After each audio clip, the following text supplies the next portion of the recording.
Thank you for tuning in to another edition of Not Church, where we encourage people to think.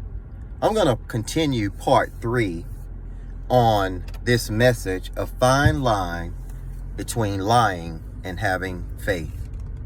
Now, I want you to ask yourself at least 2 questions.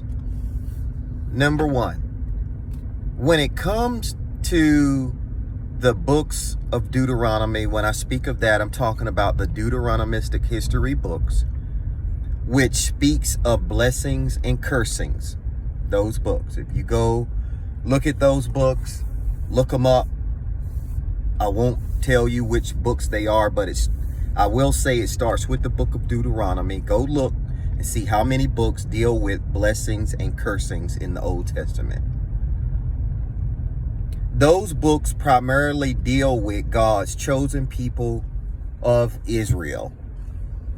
And those books promise blessings to those that would follow God and cursings to those that would not follow God. So if you would bow and submit yourself to God, Deuteronomistic history book says God will give you the blessings. He would give you the gold, the silver, the land, and he would not just give it to you, but he would give it to your children and their children and their children's children. And so generations of blessings to those that would follow God versus generations of cursings or curses for those people who would not follow the God of Israel at this time. And that's very important because, number one, you really have to ask yourself this question.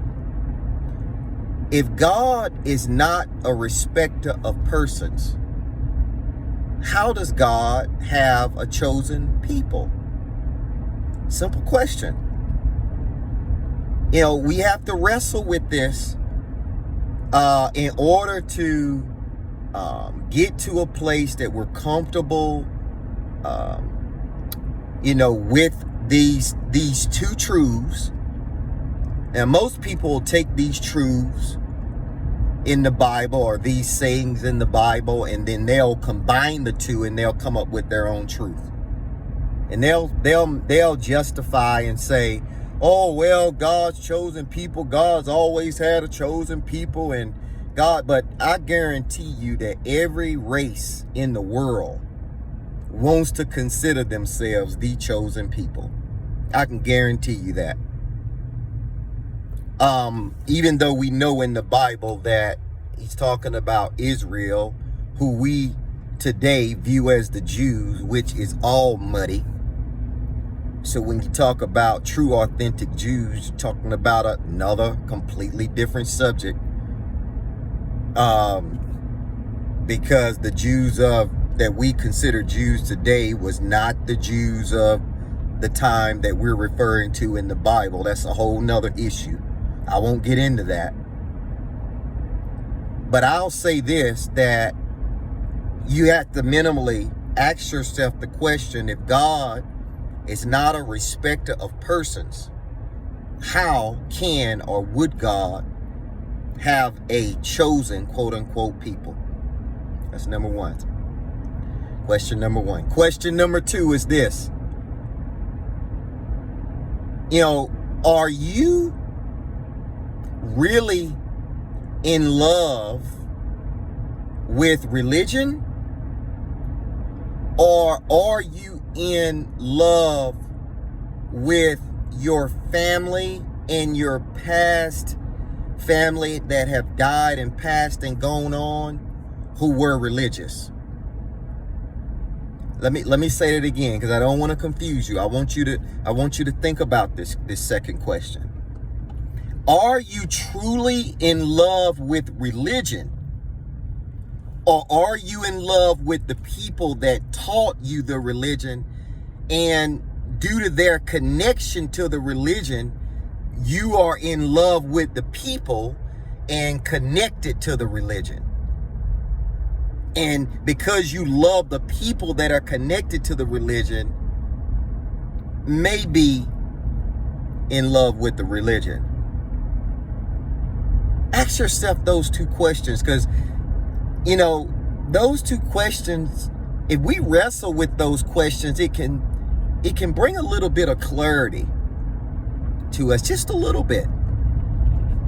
Maybe not a lot. Maybe it won't change your mind, and that's okay. If you want to continue being religious, that's okay. Me, myself, I choose to follow God because I believe that God cannot lie. And I believe that God is true. So thank you again for tuning in to this. Oh, let me say this really quick. Getting back to this blessings and cursings before I close. Let's get back over there. I got a third question in regard to blessings and cursings. Has it been so that God has blessed those in the way that Scripture states it? You know, because it was clear that these were material blessings. We're not going to debate over that. We know that it was clear that these blessings were material. If you don't believe what I'm telling you, read it. Go look up the Deuteronomistic history books, and you don't believe what I am telling you, go look at it. They were material blessings. Now, it may have included other blessings as well, but primarily what those books were talking about were material blessings. So, why is it that those blessings have not bequeathed those chosen people in the way that Scripture states it? And if we've been engrafted into that chosen people as followers of God, why is it that our people does not have those material blessings as of yet? And I'm talking in general terms as a whole. Why is it that we don't have those blessings? Why is it that some who live mad evil, why is it that they are so blessed materialistically? Wrestle with that, because that's something that's important to wrestle with if we want to get the truth. You can't wrestle around on the surface level of these things and think that you're going to get to the heart of God. It just doesn't work like that. You'll just stay